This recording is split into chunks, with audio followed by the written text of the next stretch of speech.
السلام علیکم، میں ہوں شاہزیب خانزادہ۔ 9 مئی کے کیسز کے فیصلے آنے کا سلسلہ جاری ہے۔ فیصل آباد میں نون لیگ کے رہنما رانا ثناء اللہ کے ڈیرے پر حملے کے کیس میں انسداد دہشت گردی کی عدالت نے فیصلہ سنا دیا ہے۔ ایک طرف تحریک انصاف کے خلاف 9 مئی کے کیسز کے فیصلے سامنے آ رہے ہیں اور دوسری طرف تحریک انصاف میں اختلافات کی خبریں سامنے آ رہی ہیں۔ ضمنی انتخابات میں حصہ لینے کے معاملے پر اختلافات شدت اختیار کر گئے ہیں اور آج سلمان اکرم راجہ نے بھی پاکستان تحریک انصاف کے سیکرٹری جنرل کے عہدے سے علیحدگی کا اعلان کر دیا ہے۔ آج پہلے خبر آئی کہ فیصل آباد کی انسداد دہشت گردی کی عدالت نے تحریک انصاف کے رہنماؤں عمر ایوب، شبلی فراز، زرتاج گل، احمد چٹھا، رائے حسن نواز، کنول شوذب، شیخ راشد شفیق، اشرف سونا اور ایم پی اے اسماعیل سیلا سمیت 59 ملزمان کو 10 سال قید کی سزا سنا دی ہے، جبکہ 16 ملزمان کو 3 سال قید کی سزا سنائی ہے۔ اس کے علاوہ فواد چودھری اور زین قریشی سمیت 34 ملزمان کو بری کر دیا گیا ہے۔ کیس میں 109 ملزمان میں سے 75 کو قید کی سزا سنائی گئی ہے۔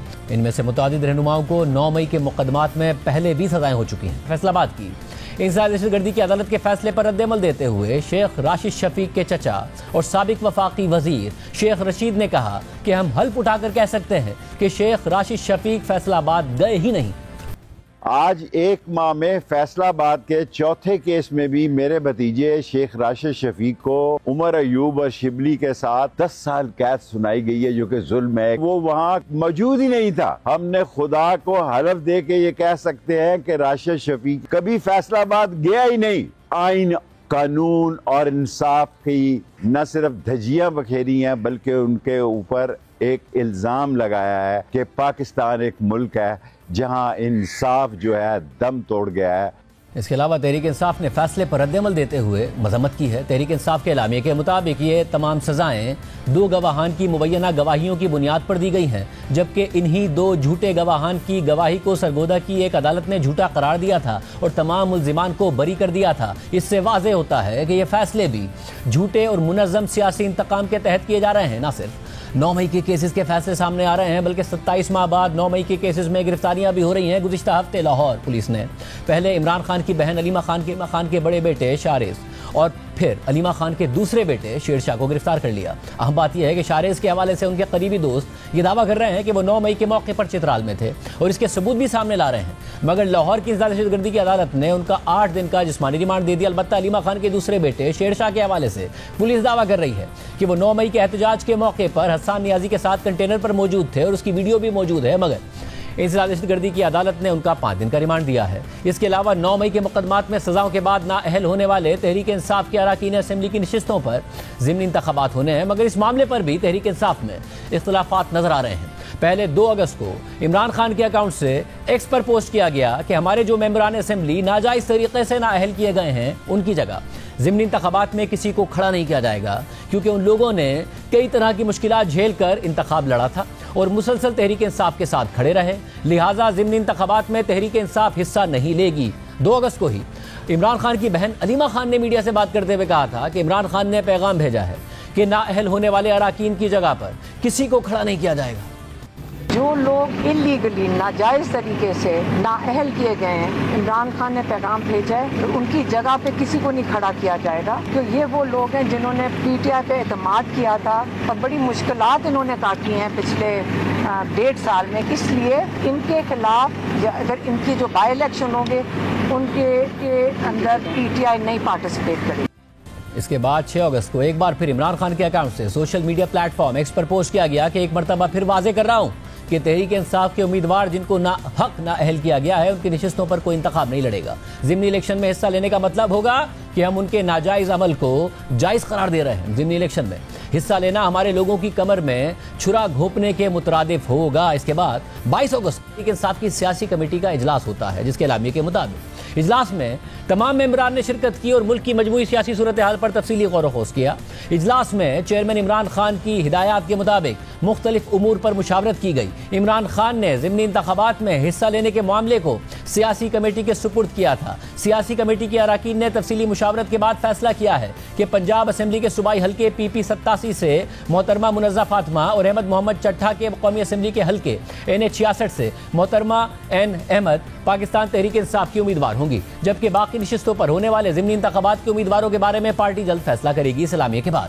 24 اگست کو PTI رہنما شہباز گل نے ایکس پر لکھا کہ خان صاحب نے جیل سے واضح پیغام بھیجا ہے کہ اب کسی ضمنی الیکشن میں حصہ نہیں لینا۔ میرے خیال میں ہمیں منوعاً خان صاحب کے فیصلے کو ماننا چاہیے اور کسی سیاسی کمیٹی یا کور کمیٹی کا کور لے کر خان صاحب کے فیصلے سے مختلف فیصلہ نہیں کرنا چاہیے۔ خان کا فیصلہ ہی درست فیصلہ ہے۔ پھر اس کے بعد آج سلمان اکرم راجہ نے ایکس پر پوسٹ کیا کہ پچھلے منگل میں نے علی بخاری ایڈوکیٹ کے ذریعے عمران خان صاحب کو درخواست بھیجی تھی کہ پارٹی ممبران کو بے تحاشا ناحق سزاؤں کے پیش نظر مجھے سیکریٹری جنرل کے عہدے سے ہٹ کر قانونی معاملات پر توجہ مرکوز کرنے دی جائے۔ خان صاحب نے میری درخواست منظور نہ کی، میں ان کے اعتماد پر شکر گزار ہوں۔ سلمان اکرم راجہ نے مزید لکھا کہ آج ایک ایسا واقعہ ہوا ہے جو اب مجھ سے دو ٹوک فیصلے کا تقاضا کرتا ہے۔ کل میں خان صاحب سے گزارش کر کے عہدے سے علیحدہ ہو جاؤں گا۔ میری وکالتی خدمات بلا معاوضہ حاضر رہیں گی۔ اس معاملے پر نمائندہ جیو نیوز حیدر شرازی نے پارٹی ذرائع سے خبر دی ہے کہ سلمان اکرم راجہ اور علیمہ خان کے درمیان ضمنی انتخابات کے معاملے پر بحث ہوئی ہے۔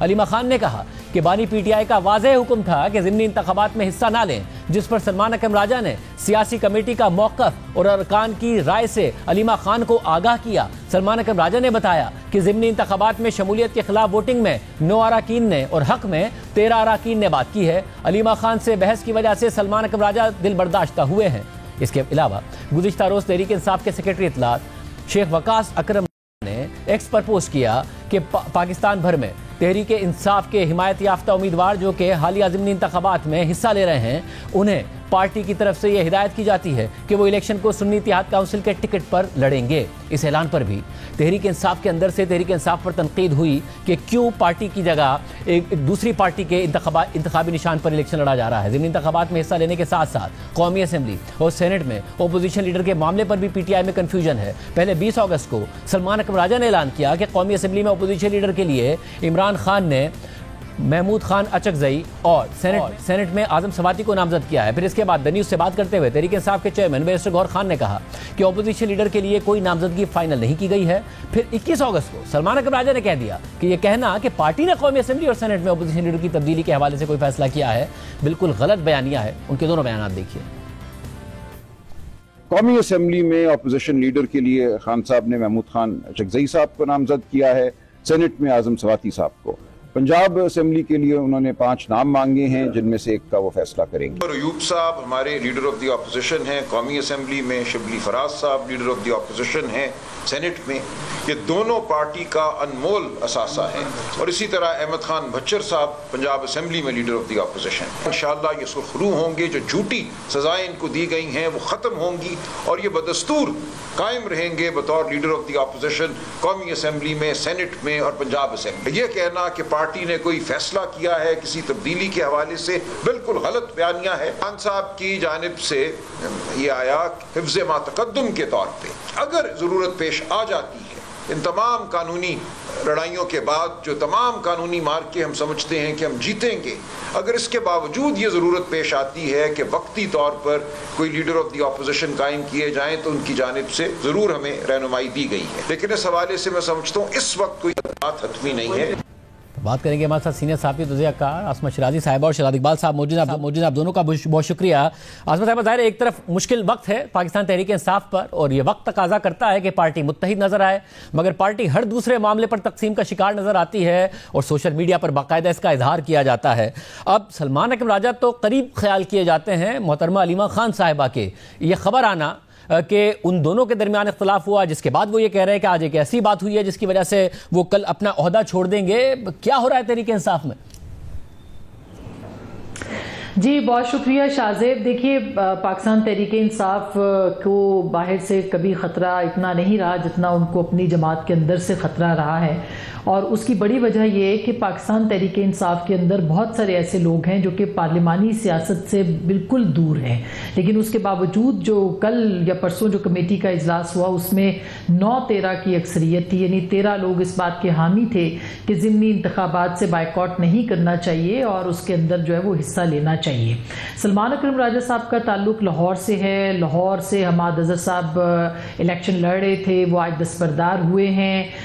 ظاہر ہے کہ سلمان اکرم راجہ صاحب یہ چاہ رہے ہوں گے کہ لاہور سے بھی پاکستان تحریک انصاف جو ہے وہ الیکشن لڑے, اور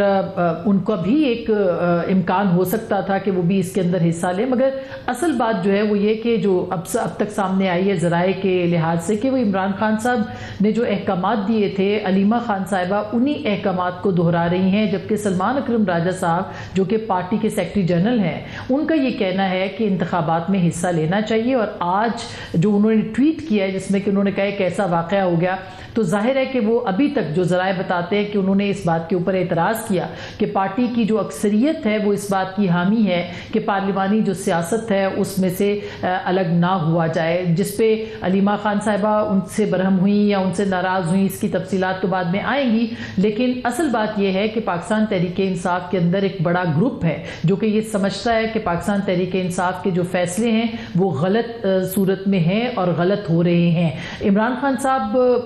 جیل میں ہیں, مگر جو فیصلے انہوں نے کیے ابھی تک, یعنی 2 فیصلوں کا آپ نے خود بھی ذکر کیا ہے کہ ایک تو محمود خان اچکزئی صاحب کا فیصلہ ہے, اور اس کے اوپر بھی آپ دیکھیں کہ ان کو قائد حزب اختلاف نامینیٹ کیا, وہ پیغام بھجوایا گیا اور پارٹی کے اندر اس کے اوپر شدید بحث ہوئی, جس کے بعد جس کو مد نظر رکھتے ہوئے محمود خان اچکزئی صاحب نے نہ تو اس کو قبول کیا اس دعوت کو یا اس عہدے کو, اور نہ ہی انہوں نے اس کو مسترد کیا, کیونکہ وہ یہ سمجھتے ہیں کہ جس طرح سے پاکستان تحریک انصاف کی سیاست ہے, کل کو کوئی بھی ہزیمت جو ہے وہ اٹھانا پڑ سکتی ہے, اور اسی وجہ سے آپ نے دیکھا کہ مختلف مواقع کے اوپر مختلف لوگ جو ہیں وہ دور ہٹے ہیں. اسی طرح سے یہ انتخابی سیاست کے حوالے سے بھی عمران خان صاحب جو ہیں انہوں نے فیصلہ کیا اور پارٹی نے الگ فیصلہ کیا, لیکن کیا اس کا مطلب یہ لے لیا جائے کہ پارٹی عمران خان صاحب کی ہدایات سے بالکل مختلف چل رہی ہے؟ تو میرا خیال ہے کہ ایسا نہیں ہے. عمران خان صاحب نے کچھ فیصلے اپنی سیاسی کمیٹی پہ چھوڑے تھے, اور جو فیصلے ان کے مقبول ہوتے ہیں وہ اس کو اون کرتے ہیں, جو ان کے فیصلے مقبول نہیں ہوتے یا الیکشن میں اگر کوئی خدا نہ خواستہ نقصان ہو یا ان کو شکست ہو تو وہ کہہ سکتے ہیں بڑے آرام سے کہ میں نے اس کو منع کیا تھا. علیمہ خان صاحبہ کا کیا ان کا اس وقت عہدہ ہے سیاسی جماعت کے اندر؟ ان کا سیاست کے اندر یا اس وقت پاکستان تحریک انصاف کے اندر کوئی بھی عہدہ موجود نہیں ہے, ان کے پاس کوئی بھی عہدہ نہیں ہے اس وقت سیاسی طور پر دیکھا جائے, اور ان کے احکامات جو ہیں ان کو وہ چاہتی ہیں کہ ان کے احکامات کو جو تسلیم کیا جائے یا پارٹی کے اندر منوایا جائے. تو ایک کشمکش ہے جو کہ پاکستان تحریک انصاف کو تقسیم کے اس دھانے پر لا کے کھڑی کر رہی ہے کہ جہاں پہ یہ فیصلہ کرنا پڑے گا کہ آیا انتخابی سیاست اور عمران خان صاحب کے فیصلے کو تسلیم کیا جائے یا نہ کیا جائے. مگر مجھے ایسے لگتا ہے, میری رائے جو ہے وہ یہ ہے کہ ہو سکتا ہے کہ عمران خان صاحب کی اجازت اور ان کی جو رضامندی ہے اس کے ساتھ ہی یہ ہو رہا ہو, اور کل بہرحال سلمان اکرم راجہ صاحب ان سے ملیں گے تو یہ جو مخمسہ ہے اس میں سے بھی کسی حد تک پارٹی جو ہے وہ نکل سکتی ہے. اور ارشاد آپ بتائیے گا, ایک طرف ظاہر ہے اس مشکل کا سامنا ہے پارٹی کو کہ ان کی ملاقاتیں نہیں ہونے دی جاتی ہیں, مگر اس کے باوجود یہ ہوا کہ جب سینٹ کے انتخابات ہو رہے تھے تو کافی تنقید ہوئی علی امین گنڈا پور پر, دیگر لوگوں پر, کہ جی انہوں نے اپنی طرف سے یہ نام دے دیے ہیں سینٹ کے, عمران خان صاحب نے نہیں اپروو کیے ہیں. جب علیمہ خان صاحبہ بہنیں مل کر آئیں تو انہوں نے کہا کہ میری بہن بتا رہی ہیں کہ ان کے سامنے تو یہ بات ہی نہیں کی عمران خان صاحب نے. پھر اب یہ والا معاملہ ہے, کیا پارٹی میں کچھ نہ کچھ کنفیوژن ہے, اونرشپ نہیں ہے, فیصلوں کی تقسیم ہے, ایک دوسرے کے خلاف سیاست ہے کیا؟ اور یہ جو سلمان اکرم راجہ صاحب کا معاملہ ہے یہ کیا ہوا ہے؟ بہت شکریہ شاہزیب. اس سے پہلے صرف ایک کامنٹ کرنا چاہوں گا کیونکہ آپ نے بھی اپنے انٹروڈکشن میں آج کے فیصلے کی بات کی. میں نے تفصیلی فیصلہ تو نہیں دیکھا, آئی تھنک ریٹن آرڈر نہیں آیا اب تک اس کا, لیکن جو اس سے پہلے فیصلے دیکھے اس میں ایک بات سامنے آئی تھی اور آپ نے بھی اس کو دیکھا ہے کہ چکری ریسٹ ہاؤس اور زمان پارک میں جو ایک کانسپریسی اکارڈنگ ٹو حکومت یا اس فیصلے میں جو لکھی ہوئی تھی کہ وہ تیار کی گئی تھی, وہ یہ تھی کہ 9 مئی اگر عمران خان کو گرفتار کیا گیا تو کن کن فوجی تنصیبات پر حملہ کرنا ہے. اور پھر حکومت تو کہتی ہے کہ یہ تو بغاوت تھی یا میوٹنی تھی, جس کا بہرحال ان فیصلوں میں تو ذکر نہیں تھا, بٹ حکومت کا موقف یہ تھا. آج جو کیس کا فیصلہ ہے وہ رانا ثناء اللہ صاحب کے گھر کے اوپر اٹیک کا ہے. تو میری بھی بڑی دلچسپی ہوگی اس کے ڈیٹیل آرڈر میں دیکھنے کے لیے کہ کانسپریسی میں اگر یہ بات تھی کہ ہم نے فوجی تنصیبات پہ حملہ کر رہے ہیں, تو یہ جو گھر پہ حملہ ہوا ہے کیا یہ بھی اسی کانسپریسی میں تیار ہوا تھا سارا معاملہ کہ ہم نے رانا ثناء یا دیگر سیاست دانوں کے گھر پہ بھی حملہ کر رہے ہیں؟ آئی تھنک ایک تو ایک انٹرسٹنگ پارٹ ہوگا دیکھا ہے, کیونکہ اب تک جو بھی فیصلے آئے اس میں ہم نے بڑے انکنسسٹنسی دیکھی ہے. جہاں تک اس کنٹروورسی کا تعلق ہے, دیکھیں اس پہ تو کوئی شک نہیں, جو بات کر رہی ہیں آسماء صاحبہ بالکل درست ہے کہ جو اس وقت قیادت ہے ان کا کوئی سیاسی تجربہ نہیں ہے. اس میں سے کچھ تو ایسے لوگ ہیں جنہوں نے نہ پہلے سیاست کی ہے نہ پارلیمان کا حصہ رہے, تو وہ ان کی سیاسی اممیچورٹی تو نظر آتی ہے، لیکن کہیں نہ کہیں یہ ساری جو کنفیوژن اس وقت ہے یہ مینوفیکچرڈ بھی ہے. جیسے آپ نے خود کا ملاقات نہیں کرنے دی جاتی، بڑا سمپل ہے، کل اگر سلمان اکرم راجہ بھی چلے جائے، فیملی ممبرز بھی چلے جائے، 5-6 لوگوں جن کو اجازت ہوتی ہے یا ملنی چاہیے اسلام آباد ہائی کورٹ کے آرڈر کے مطابق، تو پتہ چل جائے گا کہ عمران خان کی رائے کیا ہے. کیونکہ اس وقت پارٹی میں جو تقسیم ہے نا وہ ایک ٹرسٹ ڈیفیسٹ کی وجہ سے ہے. کیونکہ پہلے تو جو عمران خان صاحب کا اپنا ہینڈل ہے، ایکس ہینڈل، اس پر آیا کہ ہمیں حصہ نہیں لینا چاہیے، اور اگر حصہ لیا تو جن لوگوں کی یہ سیٹ تھی جو جیتے تھے ان کی پیٹ میں چھرا گھونپنے کے برابر ہو گئی ہے. تو اس وقت یہ علیمہ خان صاحب نے بھی اس پہ بات کی، دیگر لوگوں نے بھی کی. لیکن پھر علی بخاری صاحب کی جب پچھلے منگل کو ملاقات ہوئی تو اس میں وہ یہ پیغام لے کر آئے، اور میرے پروگرام میں بھی انہوں نے جمعے کو یہ کہا کہ عمران خان نے کہا ہے کہ اگر پارٹی سمجھتی ہے کہ الیکشن میں لڑنا چاہیے تو پھر جو پولیٹیکل کمیٹی ہے خیبر پختونخوا پنجاب کے حوالے سے وہ فیصلہ کر لیں. اب میری کچھ لوگوں سے اس پہ بات ہوئی ہے تو انہوں نے کہا ہے کہ دیکھیں ظاہر سی بات ہے، اگر ایک نقطہ نظر جائے گا، علی بخاری صاحب ایک سوچ لے کے جائیں گے عمران خان صاحب کے پاس کہ پارٹی اس بات میں متفق ہے کہ ہمیں الیکشن لڑنا چاہیے، تو obviously عمران خان صاحب یہی فیصلہ کریں گے کہ ٹھیک ہے پھر آپ آپس میں ڈیسائیڈ کر لیں. تو ان کے پاس کوئی دوسرا موقف پہنچا ہی نہیں. یہ پارٹی میں کچھ لوگوں کی رائے ہے. باقی جو آج ہوا ہے اور جو استعفیٰ دینے کی بات کی ہے سلمان اکرم راجہ صاحب نے، اس کی بالکل یہی وجہ ہے کہ جب پارٹی نے 13/9 سے یہ فیصلہ کیا کہ ہمیں ان بائی الیکشن میں حصہ لینا چاہیے، تو علیمہ خان نے اس پر اعتراض کیا اور کہا کہ عمران خان نے تو کہہ دیا تھا کہ ہم الیکشن میں حصہ نہیں لیں گے. اچھا، انٹرسٹنگلی میری ایک اور رہنما سے بات ہوئی جنہوں نے مجھے یہ بتایا کہ علی بخاری صاحب جس دن ملاقات کر کے آئے اور عمران خان سے اور باہر نکلے تو سب سے پہلے جو 2-3 لوگوں کو انہوں نے بتایا عمران خان نے یہی آج کہا ہے، اس میں علیمہ خان صاحبہ بھی تھی. یعنی کہ وہاں پہ یہ بات بتا دی گئی تھی ان کی طرف سے، علی بخاری صاحب کی طرف سے علیمہ خان کو، کہ عمران خان نے کہا ہے کہ پولیٹیکل کمیٹی فیصلہ کر لے کہ بائی الیکشنز میں ہمیں لڑنا چاہیے یا نہیں لڑنا چاہیے. اچھا، اب یہ ایک رائے اور آ رہی ہے اور کہا جا رہا ہے، ذرائع بتا رہے ہیں کہ علیمہ خان صاحبہ کہہ رہی ہیں کہ خیبر پختونخوا کی حد تک تو لڑنا سمجھ آتا ہے کیونکہ وہاں ہماری حکومت ہے، دھاندلی ہونا وہاں پہ مشکل ہوگا، اور مستقبل میں اگر کوئی ایم پی ایس بھی ڈی سیٹ ہوتے ہیں یا ان کے سیٹس پہ الیکشن ہوتے ہیں تو پھر وہاں تو ہمارے پاس ایک خطرہ ہوگا کہ ہم شاید میجورٹی لوز کر جائیں. تو وہاں پہ جو بھی الیکشن ہو، چاہے وہ قومی اسمبلی کا ہو یا صوبائی اسمبلی کا ہو، ہمیں لڑنا چاہیے. لیکن پنجاب میں کیونکہ ہمیں پتہ ہے کہ ہمارے ورکرز کو ہم نکالیں گے، اگر پولیٹیکل کیمپین کرنے دی، اب تو وہ سمجھتے کہ شاید نہ کرنے دی جائے، ورکرز کو پکڑ لیا جائے گا، پکڑ دھکڑ ہوگی، ورکرز پہلے ہی تھکے ہوئے ہیں، اور وہ ایک یوزلیس ایکسرسائز ہوگی کیونکہ آخر میں وہ سمجھتے ہیں کہ فارم 47 کے تحت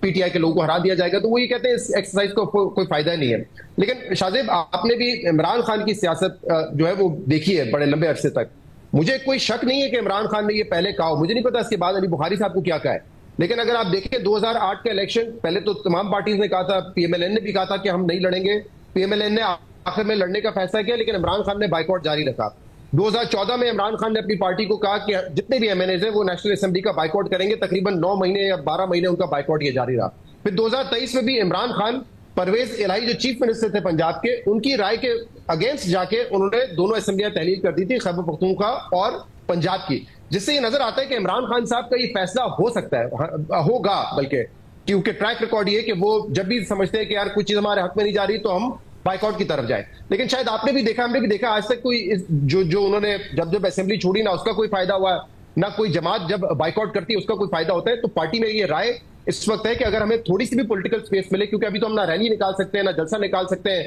ہمیں تو 14 اگست کا ویٹ کرنا پڑتا ہے کہ 4-5 لوگ جو ہے وہ جھنڈا لے کے چلے جائیں، کیونکہ 14 اگست کو obviously بھیڑ اتنی ہوتی ہے کہ ان کوئی پکڑ دھکڑ نہیں ہوگی. لیکن اب وہ سمجھتے ہیں کہ اگر ہمیں یہ بائی الیکشنز میں ایٹ لیسٹ اپنی بات کرنے کا، سڑکوں پہ نکلنے کا، ایک ریلی یا کیمپین کرنے کا موقع ملتا ہے تو ہمیں اس کو ہاتھ سے نہیں جانے دینا چاہیے. تو یہ میجورٹی رائے ہے، اور شاید یہی رائے علی بخاری صاحب لے کے گئے جس پہ عمران خان صاحب نے یہ کہا کہ ٹھیک ہے پھر پارٹی فیصلہ کر لے. ایک اور بات میں آپ کو بتاؤں، یہ تیسری مرتبہ ہم نے الطاف حسین صاحب کے تو کئی استعفے دیکھے تھے جو پارٹی ان سے واپس کروا دیتی تھی. یہ سلمان اکرم راجہ صاحب کا بھی تیسرا استعفیٰ ہے. 26 نومبر کے بعد جو احتجاج ہوا اس کے بعد جو ہے سلمان اکرم راجہ اور دیگر لوگ جب پولیٹیکل کمیٹی کی میٹنگ میں تھے تو ذرائع بتاتے کہ وہاں پہ بشرا بی بی تھوڑی دیر کے لیے آئی اور انہوں نے بغیرت، بے شرم جیسے لفظ کا استعمال کیا، اور کہا جاتا ہے بغیرت انہوں نے کوئی 7 مرتبہ استعمال کیا تھا. تو اس کے بعد سلمان اکرم راجہ بڑے اپسیٹ تھے کہ ہم عزت سے سیاست کرنے آئے ہیں، ہم کوشش کر رہے ہیں کہ عمران خان صاحب کی رہائی کے لیے بڑا آگے بڑھ کے اپنی جو بھی قربانی دے سکتے ہیں وہ دیں، لیکن اس قسم کے الفاظ استعمال ہوں گے تو پھر وہ انہوں نے کہا کہ میں نہیں سیاست کر سکتا. اور فردوس شمیم نقوی صاحب نے بھی اس پہ اعتراض کیا تھا. تو وہ استعفیٰ تھا. پھر پچھلے ہفتے علی بخاری صاحب کے ذریعے استعفیٰ بھجوایا جو عمران خان نے ریجیکٹ کر دیا. اب یہ کہہ رہے ہیں کہ تیسری مرتبہ کل میں پھر عمران خان کو استعفیٰ دوں گا کل. اور اس سب میں اسما ظاہر خبریں آتی رہتی ہیں کہ حکومت اور اداروں کے تعلقات کے حوالے سے پھر اس کی کلیریفیکیشن بھی آتی رہتی ہے. لمبا عرصہ ہو گیا ہے عمران خان صاحب کی حکومت کو گئے ہوئے، تقریباً 3.25 سال ہو گئے، درمیان میں کیئر ٹیکر سیٹ اپ آیا، مگر سیٹ اپ اوور آل یہی چل رہا ہے. جب تردیدیں آتی ہیں تب بھی سوال اٹھتا ہے کہ کچھ نہ کچھ ہے شاید جس کی وجہ سے تردید آ رہی ہے. بہت اچھے تعلقات ہی چل رہے ہیں، مضبوطی سے چل رہے ہیں، یا کہیں نہ کہیں کچھ نہ کچھ ہے جہاں پر تحریک انصاف کے لیے روم بن سکتا ہے؟ دیکھیے میرا خیال ہے کہ جو سب سے امپورٹنٹ چیز ہوگی تحریک انصاف کے لیے وہ تو اگر کوئی ترامیم آتی ہیں تو ان کے لیے ایک اپرچونٹی، ایک ونڈو آف اپرچونٹی نکل سکتی ہے اگر 27ویں ترمیم آتی ہے. لیکن بہت بڑا اف ہے اس کے اوپر، کیونکہ یہ اگر مگر کی شکار اس وقت صورتحال ہوگی، کیونکہ عمران خان صاحب یا ان کی جو جماعت ہے، جیسے ابھی شہزاد بتا رہے تھے، ان کا پارلیمانی سیاست کے اندر کردار نہ ہونے کے برابر ہے. وہ یہ سمجھتے ہی نہیں ہے کہ پاکستان کی جو پارلیمان ہے وہ ان کو طاقت دے سکتی ہے اور وہاں پہ وہ اس پلیٹ فارم پہ اپنا جو رائٹ ہے وہ ایکسرسائز کر سکتے ہیں. میں آپ کو ایک چھوٹی سی اگزامپل دیتی ہوں کہ جنید اکبر پبلک اکاؤنٹس کمیٹی کے سربراہ ہیں، اور آپ دیکھیے کہ روز وہ ایک ایسی سٹوری نکالتے ہیں جو کہ ٹاک آف دا ٹاؤن ہوتی ہے، جو کہ میڈیا کی زینت بنتی ہے، اور حکومت کے اوپر ایک بہت اچھا ایک چیک جو ہے وہ اس اکاؤنٹس کمیٹی نے رکھا ہوا ہے. لیکن اگر اوور آل دیکھا جائے تو پاکستان تحریک انصاف کی جو عوامی سیاست ہے اور جو پارلیمانی سیاست ہے وہ کہیں نظر نہیں آتی. نہ تو عوامی مسائل کے اوپر کوئی معاملات ان کے سامنے آتے ہیں، نہ ان کے پارلیمانی سیاست کے اندر ان کی کوئی دلچسپی ہے. کتنی تقاریر ہوں، کتنے پوائنٹ آف آرڈرز ہوں، کتنے نقطہ اعتراض ہوں، کتنے سوالات ہوں، جو پارلیمنٹ کی ایکسرسائز ہے جس کے ذریعے سے وہ حکومت کی کارکردگی کو چیلنج کر سکتے ہیں، وہ ہمیں کہیں پر دکھائی نہیں دیتے. تو ایک تو شروع سے یعنی 2014 نہیں 2002 سے ہم عمران خان صاحب کو پارلیمنٹ میں دیکھ رہے ہیں، اور ان کی جو کارکردگی بطور ایک واحد جو رکن اسمبلی تھے وہ بھی کوئی خاص نہیں تھی. انہوں نے کبھی لیجسلیشن نہیں کی، کبھی اس میں حصہ نہیں بنے، مگر بہت کم بنے. لیکن اس کے بعد آپ دیکھیں کہ تواتر کے ساتھ جو ہے وہ ان کی پارٹی پارلیمنٹ کو ایوائڈ کرتی رہی. اور ابھی بھی آپ جو بات کریں کہ کیا کہیں پر کوئی معافی یا تلافی یا کوئی مصلحت یا مصالحت یا کوئی نرم گوشہ یا حکومت اور اسٹیبلشمنٹ کے بیچ تعلقات خراب ہونے کی بات، تو آج ہی خواجہ آصف صاحب کو ہم نے انٹرویو کیا اور انہوں نے بڑی اہم باتیں کی. انہوں نے کہا کہ ہائیبرڈ جو رجیم ہے وہ ڈیلیور کر رہا ہے، اور انہوں نے کہا کہ یہ نظام اسی طرح سے چلے گا. یعنی اور انہوں نے یہ بھی کہا کہ اس وقت آئیڈیل ریلیشن شپ ہے بٹوین اسٹیبلشمنٹ اینڈ گورنمنٹ. تو گورنمنٹ کو دیکھا جائے جب تک عمران خان صاحب کی دشمنی ہے اسٹیبلشمنٹ کے ساتھ تب تک اس حکومت کو کوئی خطرہ نہیں ہے. جہاں تک 27ویں ترمیم کی بات ہے، یا اس کو دوسرے لفظوں میں کہہ دیں NFC ایوارڈ جس کی تشکیل ہو گئی ہے، اس کے اوپر اعتراضات اور تحفظات موجود ہیں، اس کے اندر 2-3 فارمولاز کے اوپر کام ہو رہا ہے. لیکن دوسری طرف جو یونٹس یا انتظامی صوبوں کی بات ہو رہی ہے اس سے زیادہ ڈیولیوشن کے اوپر کام ہو رہا ہے. اور پنجاب کے اندر بلدیاتی انتخابات کی سنوائی ہے جو کہ بہت جلد ہوگی. پاکستان مسلم لیگ نواز کے لیے 2 بڑے چیلنجز ہیں. ایک یہ ضمنی انتخاب جس میں کہ ان کو جیتنا ہے، اور جو نواز شریف صاحب نے بھی چیئر کی ہیں میٹنگز، اس کے اندر انہوں نے یہ چیلنج اپنی تمام جماعت کو بھی دیا ہے جو ہمارے ذرائع بتا رہے ہیں. اور دوسرا چیلنج ان کے لیے بلدیاتی انتخاب ہوگا جس کا مارکا پاکستان مسلم لیگ نواز پنجاب میں مارنا چاہتی ہے. یاد رہے کہ صرف پنجاب ہے جہاں پہ بلدیاتی انتخابات یا سیٹ اپ اس وقت موجود نہیں ہے، اور اگر یہ مارکا PMLN مان لیتی ہے اور یہ ضمنی انتخاب جیت جاتی ہے تو پھر یقینی طور پر ایک بہت بڑا ان کے پاس جو پاپولیرٹی گیج کرنے کا ایک انسٹرومنٹ ہے وہ ان کے پاس آ جائے گا. اور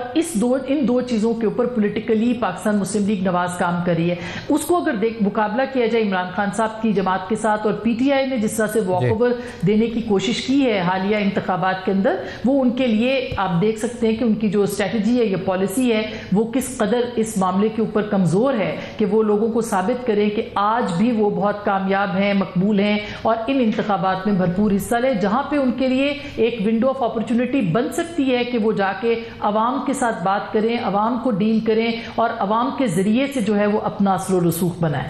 شاید آپ بتائیے گا تحریک تحفظ عین پاکستان کے پلیٹ فارم سے کم از کم جو مصطفیٰ نواز کھوکر صاحب ہیں انہیں لگتا ہے کہ کوئی نہ کوئی اوپننگ آئے گی، 27ویں ترمیم کی مد میں ہو، NFC ایوارڈ کے اس میں ہو، وہاں پر ہم کیپٹلائز کر سکتے ہیں، اور کوئی سب کچھ بہت اچھا ہے نہیں اس وقت. آپ کو لگ رہا ہے کہ جس آئیڈیل ریلیشن شپ کی بات خواجہ آصف صاحب کرتے ہیں ویسا ہی ہے، یا یہ ریلیشن شپ چل ہی اس اختلاف کی وجہ سے رہا ہے جو اسٹیبلشمنٹ اور عمران خان صاحب کے درمیان ہے، اور اوپننگ کی جو امید ہے مصطفیٰ نواز کھوکر صاحب کی وہ واقعی نظر آتی ہے؟ کیونکہ آپ نے بھی ان مختلف جو موضوعات ہیں اس پر انٹرویوز بھی کیے، شو بھی کیا. جی وہ خواجہ آصف صاحب نے جو ہائبرڈ رجیم کے حوالے سے بات کی اس پر میں بعد میں آتا ہوں، لیکن ہاں NFC 27ویں ترمیم صوبے بننا یہ ٹاک آف دا ٹاؤن ہے پچھلے 2-3 ہفتے سے. آپ دیکھ رہے ہیں بزنس مین بھی بات کر رہے ہیں، علیم خان صاحب کہہ رہے ہیں جو فیڈرل منسٹر ہیں ہر صوبے میں مزید 3 صوبے بنا دیں. فیصل واڈا صاحب بھی یہی کہہ رہے ہیں. پھر یہ بھی کہا جا رہا ہے کہ پروونشل فائنینشیل کمیشن ہونا چاہیے، یعنی کہ صوبوں کو تو وسائل مل جاتے ہیں، صوبوں سے نیچے ڈسٹرکٹ لیول پہ لے کے جاؤ. میرے خیال سے یہ صوبے بننے والی بات اور نچلی سطح پہ فنڈز منتقل کرنے والی بات یہ دونوں اسموک اسکرین ہے. اصل میں یہ ہے معاملہ جس پہ میرے خیال سے احسن اقبال صاحب اور دیگر لوگ بڑے ووکل ہیں کہ وفاق کے پاس وسائل نہیں بچتے. ہمیں NFC کو اس طریقے سے چینج کرنا ہے کہ کچھ یا تو وسائل واپس منتقل کیے جائیں صوبوں سے لے کر وفاق پر، یا پھر صوبے کچھ ایڈیشنل ذمہ داریاں لے لیں. یعنی کہ جب ڈویزبل پول میں یہ پورا ٹیکس جاتا ہے اس سے پہلے آپ ڈیفنس بجٹ کو نکال لیں تاکہ اس کا برڈن جو ہے وہ صوبوں کے ساتھ ساتھ وفاق بھی شیئر کرے. اس قسم کے پروپوزلز وفاق چاہتی ہے کہ صوبے مان لیں. اب میری پیپلز پارٹی کے کچھ لوگوں سے بات ہوئی تو انہوں نے کہا کہ دیکھیں کنال کے معاملے پہ بھی آپ کہہ رہے تھے کہ جب وفاقی حکومت نے اور مقتدرہ نے فیصلہ کر لیا کہ بننے ہیں تو آپ سب کہہ رہے تھے کہ بنیں گے، لیکن بلاول صاحب نے پوزیشن لی، اسٹینڈ لیا، نہیں بنے. تو یہ NFC ہمارے لیے اس سے زیادہ بڑا ایشو ہے، بلکہ اس کے برعکس پوزیشن لے چکے ہیں بلاول صاحب کہ صوبوں کا جو اختیارات اب کیونکہ ان کے بڑھ گئے ہیں 28ویں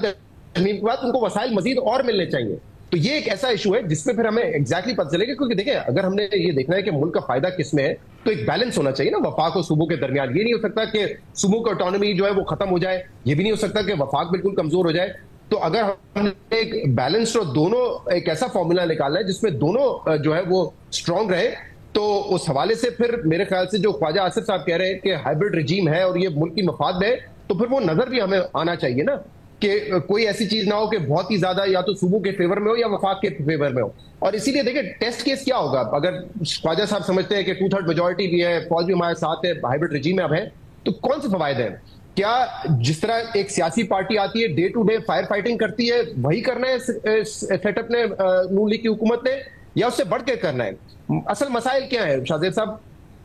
ہم بات کرتے ہیں رومن امپائر کے دور سے بڑا سمپل سا تھا کہ اسٹیٹ اسی طرح چلے گا، اسٹیٹ کی ذمہ داری ہوگی کہ وہ ٹیکس سب سے اکٹھا کرے اور لوگوں کو تحفظ دے.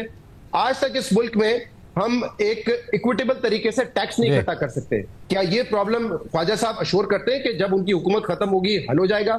ہم نے کلائمیٹ چینج پہ دیکھا ہے کہ کوئی ہماری انٹیگریٹڈ پالیسی نہیں ہے، ہر صوبہ اپنی بات کرتا ہے، ہر شہر اپنی بات کرتا ہے، پتہ نہیں کیا ہوگا. ورلڈ بینک کہتا ہے کہ 18 سے 20% GDP آپ کی گر جائے گی. پھر آپ کے جو NFC جیسے ایشوز ہیں، آپ کے جو ایڈمنسٹریٹو بیسس پہ مزید اگر صوبے بننے چاہیے، جیسے ہم نے دیکھا انڈیا میں، بنگلہ دیش میں، افغانستان میں بن گئے، ہر جگہ بن گئے، ہمارے نہیں بنے. کیا یہ ریفارمز بنیادی جو اسٹرکچرل ایشوز ہیں ان کو آپ درست کر سکتے ہیں؟ اگر نہیں کر سکتے تو پھر میرے خیال سے فائر فائٹنگ کرتے رہیں گے، وہ تو کوئی بھی حکومت آتی ہے کرتی رہتی ہے.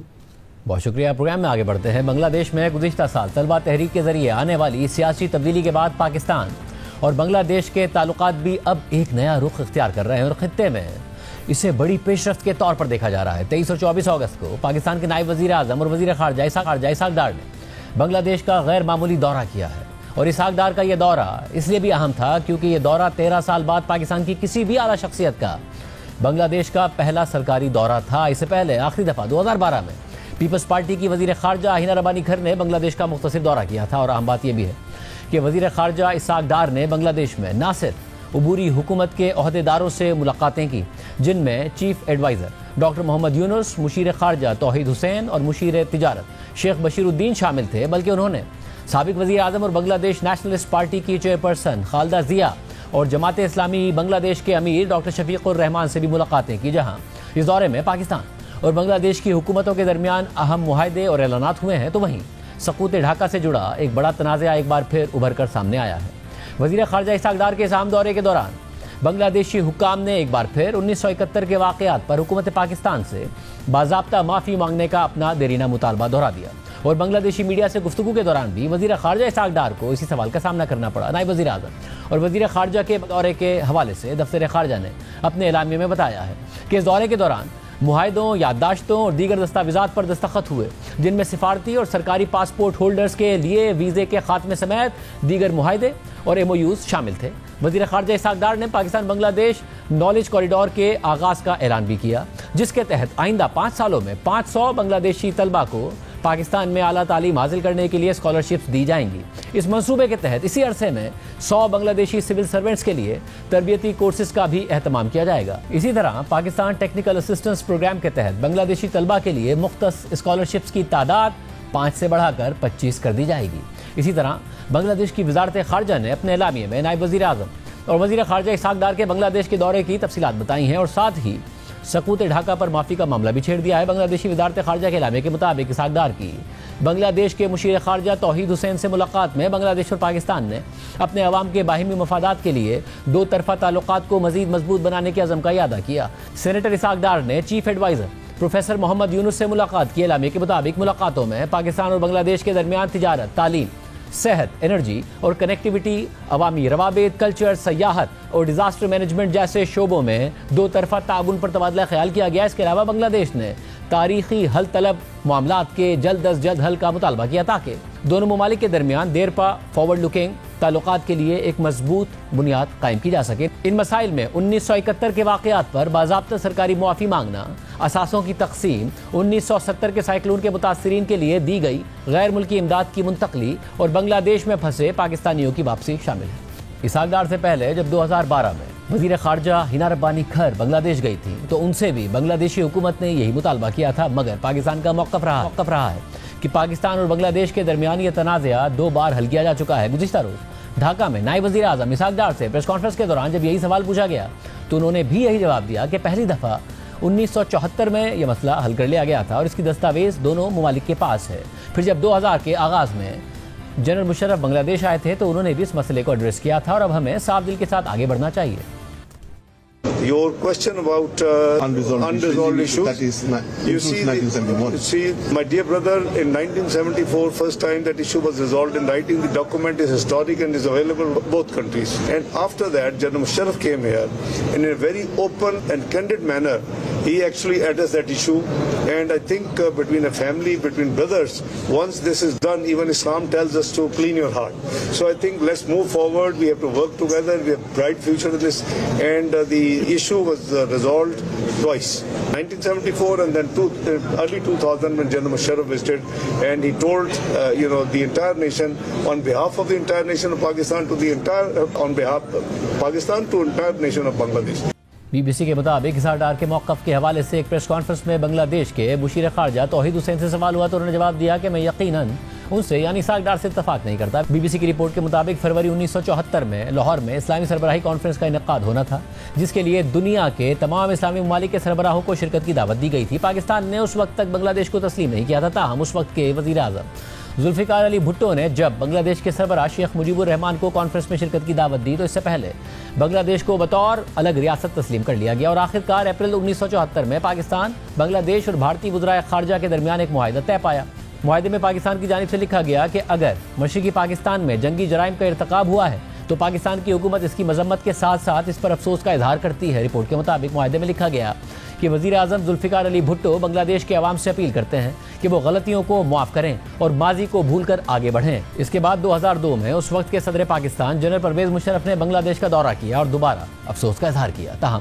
اس ایک تنازع کے علاوہ حالیہ دنوں میں پاکستان اور بنگلہ دیش کے تعلقات میں کافی عرصے بعد گرم جوشی نظر آ رہی ہے۔ سابق وزیر اعظم اور عوامی لیگ کی سربراہ شیخ حسینہ واجد کے دور میں بنگلہ دیش بھارت کے بہت قریب چلا گیا تھا اور پاکستان کے ساتھ بنگلہ دیش کے تعلقات سرد مہری کا شکار تھے، مگر اب یہ جمود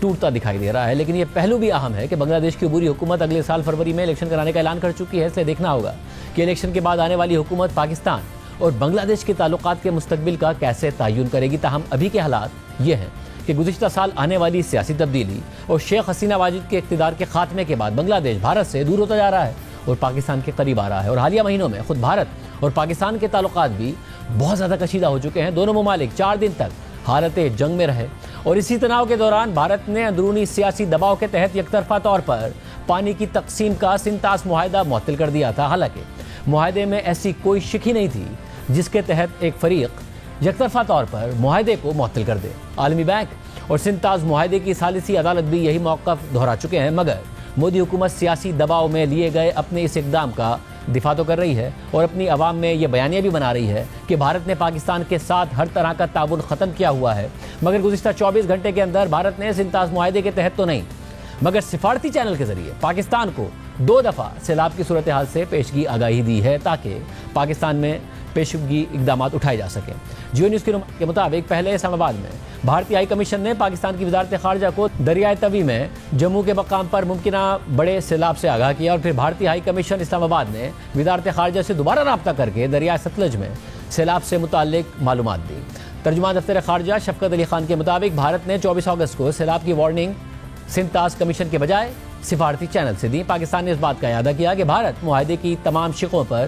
مکمل عمل درآمد کا پابند ہے۔ بھارت کا سندھ طاس معاہدے کو معطل قرار دینا بین الاقوامی قانون کی سنگین خلاف ورزی ہے۔ بھارت کی ایک طرفہ اقدامات خطے کے امن و استحکام پر سنگین منفی اثرات ڈال سکتے ہیں۔ بھارت کی جانب سے پانی چھوڑنے پر دریائے چناب میں سیلاب کا خطرہ ہے۔ جیو نیوز کے مطابق لوگوں کو محفوظ مقام پر منتقلی کے لیے مساجد سے اعلانات کیے گئے ہیں۔ بھارت کی جانب سے 3.5 لاکھ کیوسک کے سیلابی ریلے کی آمد کا خدشہ ہے۔ دریائے چناب میں پانی کی سطح ایک دن میں 100% سے زائد بڑھ گئی ہے۔ اسی طرح دریائے ستلج میں بہاولپور کے مقام پر پانی کی سطح میں اضافہ ہو گیا ہے۔ مزید کئی دیہات زیر آب آ گئے ہیں، مکانات اور زرعی اراضی متاثر ہو گئی ہے اور مختلف مقامات پر مکانات زیر آب آ گئے ہیں۔ نائب وزیر اعظم اسحاق ڈار کے دورے کے تناظر میں پاکستان اور بنگلہ دیش کے تعلقات اور بھارت اور پاکستان کے حوالے سے بات کرتے ہیں سابق وزیر خارجہ ہینا ربانی کھر صاحبہ ہمارے ساتھ موجود ہیں۔ کھر صاحبہ بہت شکریہ ہمیں شو میں جوائن کرنے کے لیے۔ کھر صاحبہ 2012 میں آپ نے بنگلہ دیش کا دورہ کیا تھا، D8 سمٹ کی دعوت دینے آپ وہاں گئی تھیں۔ اس وقت ظاہر ہے شیخ حسینہ واجد کی حکومت تھی، اس وقت بھی یہ معافی کی بات آئی تھی، مطالبے کی بات آئی تھی۔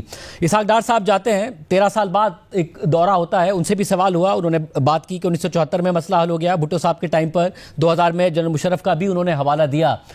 مگر ظاہر ہے وہاں کی فارن منسٹری کی طرف سے جو اعلامیہ آیا اس میں حل طلب معاملات کے حوالے سے پھر بات کی گئی ہے۔ آپ سمجھتی ہیں کہ حکومت وہاں بدل گئی ہے، حالات بدل گئے ہیں، پاکستان اور بنگلہ دیش اچھے تعلقات کی طرف آگے بڑھ سکتے ہیں، یہ مسئلہ حل ہونے جا رہا ہے؟ دیکھیں مسئلہ تو ایسا کچھ نہیں ہے، اب ہسٹری ہے، مطلب ایک ماضی ہے، اور دونوں حکومتوں نے یہ دیکھنا ہے کہ وہ ماضی کو اس سے ہاسٹیج ہونا چاہتی ہیں یا ماضی کو ہویم کرنا چاہتی ہیں اپنے فیوچر میں، یا وہ آگے کی طرف بڑھنا چاہتی ہیں۔ اور یقیناً اس سے تو کوئی شک نہیں ہے کہ بنگلہ دیش ہمارے ریجن کا ایک اہم حصہ ہے، ہمارے ریجن کے اندر ہی آتا ہے، اور یہ پاکستان میں آئی تھنک ہر حکومت کی یہ کوشش رہی ہے اور رہنی چاہیے کہ ریجن میں جتنی بھی ہم آہنگی آ سکے، خطے میں ہماری جتنی کم پرابلمس ہوں وہ بہتر ہوتا ہے۔ اور میرے نظر میں تو یہ سارے MOUs جو ابھی ہوئے ہیں اور visa free access to official and diplomatic passport, یہ آپ کب کرتے ہیں؟ یہ آپ صرف اس وقت کرتے ہیں جب آپ کا ایک انٹینشن ہو، آپ کی نیت ہو کہ آپ آنا جانا بڑھانا چاہتے ہیں۔ اسی طرح ٹریڈ میں اگر آپ دیکھیں تو یہ بہت ان سم ویز departure from the Sheikh Hasina کی جو گورنمنٹ تھی، ان میں یہ بالکل ہمیں نہیں نظر آتا تھا مجھے، بلکہ آپ 2012 کی بات کرے تھے، 2012 میں تو پھر بھی ان کے ساتھ حالات دیکھ رہے تھے۔ مجھے یاد ہے 2022 میں on the sideline of some regional meeting ہم ان کے فارن منسٹر کو ملے تھے، اور اس میں وہ پاس کے علاوہ آگے کی بات ہی نہیں کرنا چاہتے تھے، بلکہ ہماری جو اچھی باتیں بھی ہوئی انہوں نے جب اعلامیہ ایشو کیا تو انہوں نے صرف اور صرف ہسٹری کی بات کی، پاس کی بات کی، ہمارے تلخیوں کی بات کی۔ سو یہ مجھے یقیناً ایک چینج نظر آ رہا ہے، اس کو آبویسلی پرزرو کرنا پڑے گا،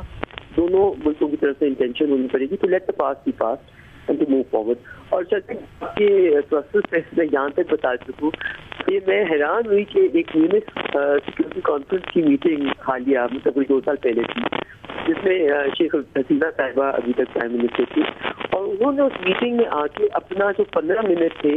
اس میں سے 10 منٹ 1991 وار میں اور پاکستان نے ان کے ساتھ کیا کیا اس میں خرچ کر دیا۔ اور مجھے احساس ہوا کہ یہ کتنی لیڈرشپ کی ایک کوتاہی ہو جاتی ہے اپنے لوگوں کے ساتھ، ہمارے ساتھ تو دور کی بات، وہ بجائے اس سے کہ میونخ میں ایسے لوگوں کے سامنے پورا دنیا کے ہو آپ کے سامنے ہے، بجائے آپ اس میں آپ بنگلہ دیش کی بات کریں کہ بنگلہ دیش کے ساتھ کیسے ٹریڈ کرنا ہے، کیسے آگے جانا ہے،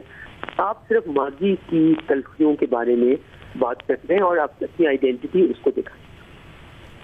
اور مجھے یہ بھی بتائے گا کہ اب ظاہر فروری میں الیکشن کا اعلان ہو گیا ہے، آپ کو لگ رہا ہے حالات و واقعات پورے خطے کے ایسے ہو گئے ہیں کہ پاکستان اور بنگلہ دیش یہ جو MOUs ہو رہے ہیں اور جو معاہدے ہو رہے ہیں اس کے ساتھ ہی آگے بڑھتے نظر آ رہے ہوں گے؟ فروری میں اگر الیکشن کے بعد کچھ بدلتا ہے وہاں تو اس کے بعد بہت بڑی تبدیلیاں نہیں آ جائیں گی؟ نہیں دیکھیں، مجھے سمجھ نہیں آتی کیوں آئیں گی، بیکاز آپ نے دیکھنا ہے نا نیشن کے تو انٹرسٹ ہوتے ہیں،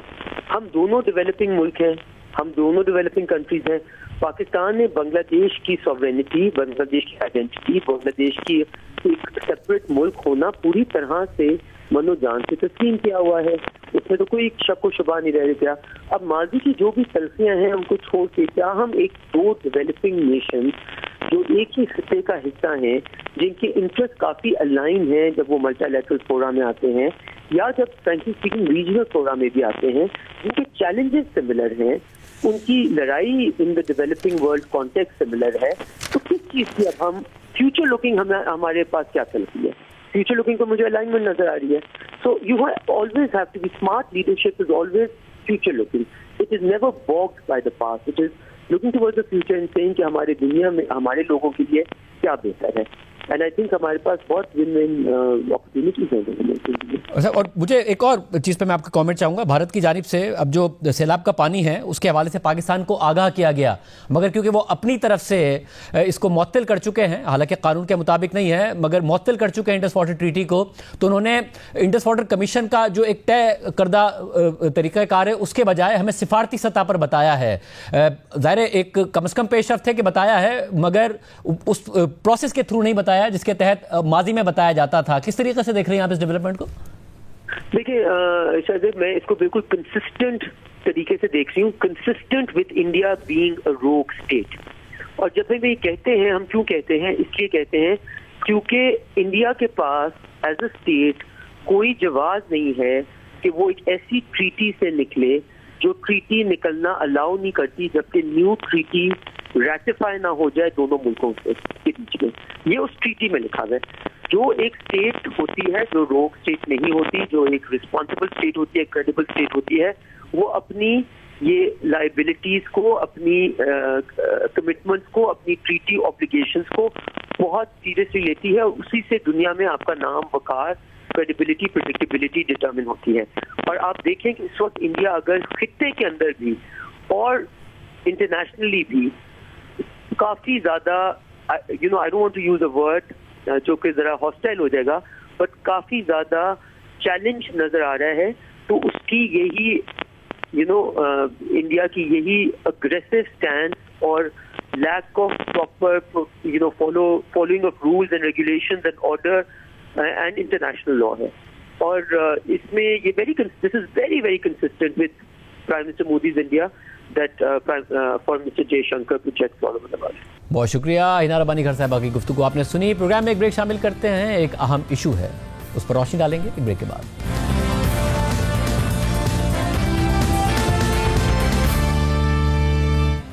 ہم اپنے پروگرام کے پلیٹ فارم سے پاکستانی عوام کے مسائل, مشکلات اور ان سے جڑے حقائق پر بات کرتے رہے ہیں, چاہے وہ گورننس کے چیلنجز ہوں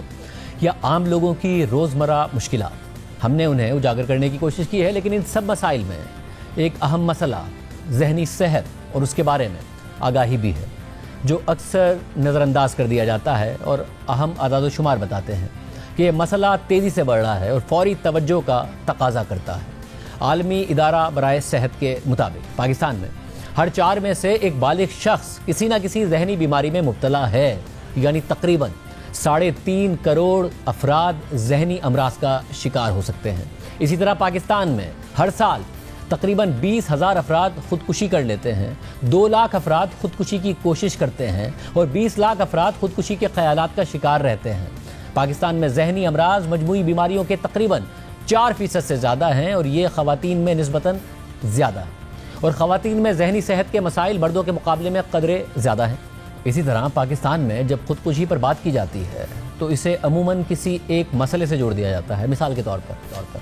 اگر کوئی شخص مالی مشکلات کی وجہ سے خودکشی جیسا انتہائی قدم اٹھاتا ہے تو ہماری ساری توجہ زیادہ تر صرف اس مالی پریشانی پر ہی رہتی ہے, لیکن ہم یہ بھول جاتے ہیں کہ اصل میں یہ انتہائی قدم خراب ذہنی صحت اور شدید نفسیاتی دباؤ کا نتیجہ ہوتا ہے. یعنی بیرونی مسائل تو ایک محرک بن سکتے ہیں, لیکن بنیادی وجہ اکثر ذہنی صحت کی بگڑتی ہوئی حالت ہوتی ہے جسے نظر انداز کر دیا جاتا ہے. اور صرف یہی نہیں, پاکستان میں ذہنی صحت کے مسائل کو حل کرنے کے لیے سہولیات کی بھی انتہائی کمی ہونے کے ساتھ ساتھ اکثر لوگوں کو تو ذہنی امراض کے لیے کوئی علاج ہی میسر نہیں ہوتا. مثال کے طور پر پاکستان میں صحت کا مجموعی بجٹ پہلے سے ہی انتہائی کم ہے, مگر اس میں بھی ذہنی صحت پر صرف 0.4% خرچ کیا جاتا ہے, اور یہ رقم ذہنی صحت کے بڑھتے ہوئے مسائل اور چیلنجز سے نمٹنے کے لیے ناکافی ہے۔ اعداد و شمار کے مطابق عام طور پر تقریباً 15% افراد کو ذہنی صحت کے حوالے سے کاؤنسلنگ کی ضرورت ہوتی ہے، لیکن کرونا وبا کے بعد پاکستان میں یہ شرح بڑھ کر 25% تک پہنچ گئی، مگر 25 کروڑ آبادی کے ملک میں صرف 900 رجسٹرڈ ماہر نفسیات موجود ہیں۔ ان سنگین اعداد و شمار سے صاف ظاہر ہوتا ہے کہ پاکستان میں ذہنی صحت کا بحران تیزی سے بڑھ رہا ہے، مگر بدقسمتی سے کچھ دیگر اہم مسائل کی طرح یہ بھی ہماری ترجیحات میں شامل نہیں ہیں۔ اسی لیے ہم اپنے پروگرام کے پلیٹ فارم سے آئندہ بھی اس نہایت اہم موضوع پر بات کرتے رہیں گے اور ماہرین کے ساتھ مل کر اس معاملے کو آپ کے سامنے پیش کرنے کی کوشش کرتے رہیں گے۔ آج کے پروگرام میں اتنا ہی، اجازت دیجیے۔ اللہ حافظ۔